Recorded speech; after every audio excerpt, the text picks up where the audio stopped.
we're on our way for a special night out, stuck behind. Fucking hell. Farmer fucking Giles. Fucking hell. I think he's been at the fermented carrot juice. He's all over the place. He hadn't got a road big enough.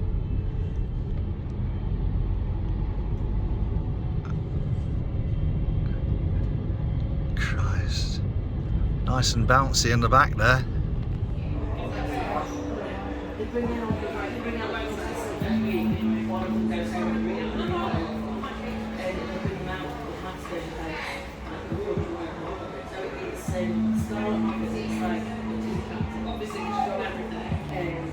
Yeah, back at the brew shed.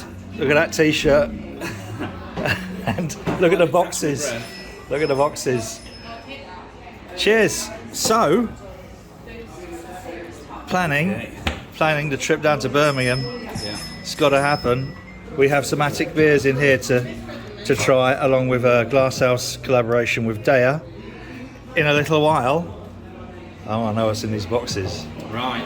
You're going to have to show me the t-shirt on camera. Right, we'll start with this then. So I don't want to embarrass you in front of your subscribers, Martin. Not much. Not much you don't. But I remember asking for a different size t-shirt last time. We'll keep it a secret as to what size that was. So... Was that the medium? Because the small was a bit... I've got you a XXL. Hopefully a better fit. But after watching you on the Hatton flight, and I know that... Well, Charlotte did the work. Did all the work. Yes. But one thing that you did say about 15 times that stuck with me. So I thought that'd look alright as you're sailing down the cup with the brand new... Well, given that I never know where I am, so, and every lock could potentially be the last lock, so just hold that in front of me and I'll get a photo as well. That is brilliant. I mean, that will now become a part of Waterways legend, you know, because I never know where I am. Every videographer needs a catchphrase.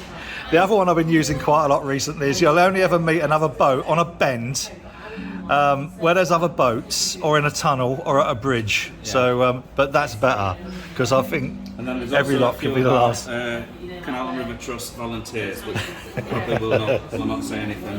Actually, put volunteer on the arm of that. So that is brilliant. Thank you for that, sir. Talk us through some of these beautiful beers. Right. So some of which people will no longer be able to buy online, sadly. I didn't label this. Yeah, well, you'll not buy this online. Never made it to the shelves.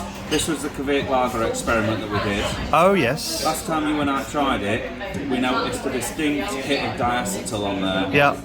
Which I think's mellowed out. And having recently tried quite a bit of the Budweiser Budvar in can, I don't think that's far off that, and they actually leave quite a lot of diacetyl in there. Yeah. But so, in terms of that style, I don't think it's something that is massively negative. I think it has, because lagers are fairly thin, it's not overly hopped, it hasn't got an awful lot of other flavours, so I think the diacetyl is more noticeable in a lager anyway. There's so nowhere to hide. Yeah, and I don't mind the Budvar. I think it's all right beer. So we'll give that a blast on the boat. You'll notice that in one of the forthcoming videos on the boat. That's the same then, the other. That's the same, yeah. So there's a couple of them, so you can try them. See, I think it's subdued now. So it just was an age thing, I reckon, with that beer. And that was the Kveik yeast, wasn't it? Yeah. And a basic lager recipe, essentially, but with not Pilsner, with pale ale malt, not lager malt. So you don't need to add a lager malt to make a lager. No, absolutely. It's extra pale. Some more of these. These are selling slow. Another beer that's not synonymous with craft beer, though. So absolutely. That is why I don't think these are moving as fast as perhaps they should do. Again, if you want a transitional beer from being a lager drinker to moving on to craft beer, maybe that's something for you. It's strange, and the reason it's strange is I've never been a fan of that style, but I can drink that. Richard Williams, who's Dudes Brews on YouTube, worth a follow if you haven't already, sent me a bottle of his that I came back, when we came back last week, I found Charlotte had put in the fridge when she'd unpacked the package when it arrived, because he sent me some yeast, and that's drinkable as well. So I might be on the turn here. Yeah, I might, there are points to appreciate in all the styles. It doesn't necessarily mean you have to order it in every if someone could actually get me into farmhouses, then maybe I would. But I just find them a little bit too. That's a step up for me as well, I think. Yeah, I don't. There's some saisons that I don't mind too much, but farmhouse style is a little bit too mud off your boots for me. Yeah, let's not get started on the Flanders Red. That definitely belongs in a bottle on a chip shop counter, in my opinion. Yeah, the only saving grace from that if it's really, really strong.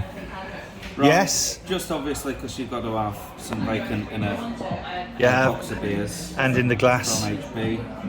So I'll chuck you a couple of cans of bacon in there. I have saved 2 of the original cans, which will probably be undrinkable now, but that's my pension when they go on eBay. I bet they're not, because I had some of the original POC with the paper labels in the back of the fridge, and I had about 15 in there, so I've gradually drank them in the past fortnight just to make more fridge space. I'll just add 2 of your proof of concepts with the paper labels. So it's still reasonable beers. If you look at the video that I put up about the Brewing with Cannabis book, in the background you'll see an empty can of proof of concept with the original label. I've not watched that one yet. I almost watched that this afternoon. Inspiration. So this is an American IPA, which I made on the pilot kit, and it's not been labelled yet, hence my biro work. So this is Vic Secret and Simcoe. American IPA recipe, relatively simple, nothing special on the grain bill. Verdant ale yeast, and then something that I've never used before. The beer zyme, hop flower enzyme went into this beer during dry hop. So I'd be interested to see how that's played with the hop characteristic of the beer. And the main label is your pilot kit control panel, isn't it? Yeah, this is one of them, and then we've got one in red as well, just so there's a bit of diversity there. Which leads us neatly on to the raspberry sour. This is the pilot kit raspberry sour, and then for a little bit of comparison, you notice the ABV is slightly different. That's 5% ABV on the pilot kit. We only managed to hit 4.5 on the one that's gone to... Now that's an interesting variation on that, isn't there? So do you like that? You've got half a degree in ABV, and I like the simplicity of the labels. Quite lovely, isn't it? I tried to just do it as quick and easy as possible. Because I had 2 days to get this to print in order to get it labelled up and in the fridge before. I think that works for me. So the half of an ABV, what do you attribute that to then? 2 things. Either a mistake or a change in efficiency on scaling up. And I mean a mistake not in terms of the recipe, but rather than not calculating for the alcohol addition from the fruit. Okay. So the fruit went in, I think their fruit juice purees are 1040 something. Yeah. I can't remember. So when I've blasted that label through, I've not calculated for the fruit juice. Now if the fruit juice is exactly the same as what the OG was on that beer, then it'll make no difference. Yeah. Because you're just adding exactly the same volume with the same fermentability, and wherever the beer finishes is where the beer finishes.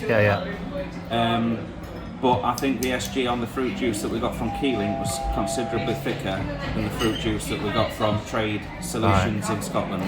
Have you pretty much nailed the efficiency on the pilot kit now? Have you worked it out to within a comfortable margin? Because you obviously know what it is on the main kit, because you're using it almost every week. So the glory with the pilot kit is it doesn't really matter because it's a trial beer anyway. So if it comes out a little bit higher on the OG than anticipated, It's just something that I'd alter on the next one, but I'd live with. But no, I wouldn't say it's. No. Tom wanted you to see the pork sandwich. Oh God. Further down. There we are. We like showing off. That's an obscene amount of food. So yeah, I've not dialed stuff back in on the pilot kit, to be honest. I've just been brewing it kind of on the fly, enjoying it, because it's a full day of producing a relatively small amount of beer. Yeah. I could be on the big kit, so I think, well, because it's not commercially viable to brew on that scale, you have to have something else out of it. So your pilot kit, you're really doing kind of like 50 litre, essentially 50 litre batches on the pilot. So I could get a keg out of it and then can the rest, but it ain't worth setting the canning machine up for like 50 cans. No. So what I'm doing at the minute, I'm getting about 100 cans out of a pilot kit setup, which is kind of worth doing. But that's why you'll find the pilot kit stuff is a little bit more expensive on the website if people are going for it. And if the beer's successful, it will make its way up onto the main kit. But there are certain things like the mango, I don't think that's in here, which is successful, but I can't get the mango. So the only way to try that is to, unfortunately, pay the extra to get the pilot kit one. And that, for the people who watch this, the mango is the one that we tried last time we was here. And Chris has put a couple of those in so that we can actually see whether there's a noticeable difference. So if it has softened down a little bit, that's exactly what the desired characteristic you wanted from it when we tasted it here. And it had only been in a can. It wasn't fully carbonated when we tried it, and that made all the difference. Because I said it needs the carbonation to give a bit more acidity to cut through that fruit juice. Yes. That's exactly what I think we've got from it. So yeah, this stuff at the back, it's just another raspberry and another one of the big secrets. So this is like a filler box, apart from the raspberry. And then in this one, these are the ones that you asked for, or some of them. So we've got 4 of the Leaf's a Bitch, named so because I accidentally bought leaf hops instead of pellet hops. Oh yes. Specific variety I wanted. If you haven't actually watched Chris's video on that, where he's actually doing a nice little dance on the floor to try and squish out the last of the liquid from. I mean, what a mistake! Yeah, well, it happened. I mean, I couldn't get any Galaxy or Amarillo in T90 pellet for the year that I wanted. And when I found these, I thought, super, I'm ordering them. And then when they arrived in massive boxes, I realised I dropped something. Yeah, I made that mistake recently. Ended up advertising them on Facebook or something. Someone had them. I hope they enjoyed them. If you're watching this, you said you'd send me a can or a bottle, but not that I've forgotten. So that's a double dry up session pale. I've not had one of these actually for a good few weeks now, so I'll be interested to see how these are developed. I've got this on cask, which is going to be a completely different beast to what's in this can. This is the Weed Hatch, named after it was brewed close to the time that Martin came to see us on the boat, and boats have a weed hatch if they're on the canal, anyway they do. And secondly, the aroma has it's a Simcoe only beer, and it definitely does have a kind of dank aroma to it. Dank. Indicative of indica, maybe. Yes, and danker, yes. So single hop session IPA. So basically these 2 beers are a spin on the Vacant Gesture, but with different hop schedules. Yeah. And slightly different ABVs. Yeah. And then here is the mango we've just been talking about. Fruit IPA, pale ale, wheat malt, mango puree, Galaxy, Mosaic, and Verdant IPA. I said I'd put Verdant in another beer. It was this one. So that beer in there had the hop zyme with the Verdant yeast and a nice hop schedule. This one I didn't put in there because I thought it's having the pectin enzyme anyway for the fruit pulp. Yeah. And I just didn't want to throw too much of a spanner in the works. Too many, variables in there. So yeah, I think that's mellowed out. But we'll see. when you get your smackers around it, mate. All of these will be taken to the next leg of the boating adventure. So mixing it up a little bit. For those who just view the brew videos, maybe check in on some of the boating videos, and similarly those who check in on the boating videos will now be experiencing some of Chris's produce. Look at this, we have the makings of a fridge full of beer here. Cheers, Chris. Right guys, we'll be back in a bit when we do a little bit of a tasting on these little beauties from Attic Brewery. Today's Attic logo that we've bought, and then that is the control panel on the back of the pilot kit. So it's like he's taken an outline of it all, if you like. So that's going to run for all the special release pilot kit stuff.